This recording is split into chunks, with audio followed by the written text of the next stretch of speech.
In today's video, I'm going to teach you how to create a new portfolio in Seeking Alpha. By the end, you'll have a clean, organized place to track the stocks and assets you care about. First, make sure you're signed into your Seeking Alpha account.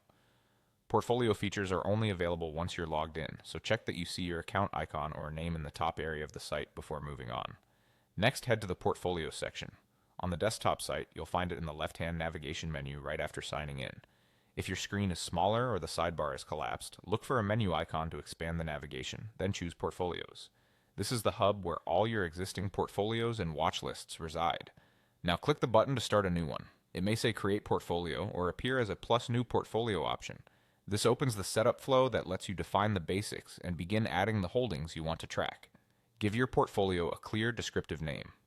Think about the purpose of this group of assets. Maybe it's retirement, tech growth, or dividend stocks.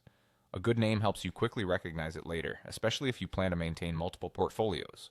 Don't overthink it. You can usually rename it in the future if your focus changes. With the portfolio created, it's time to add assets. Use the search bar to look up a stock by its ticker symbol or company name.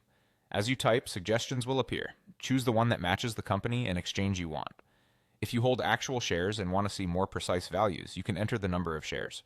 This is optional, so if you're just tracking ideas or building a watchlist style portfolio, you can leave the share count blank and add it later.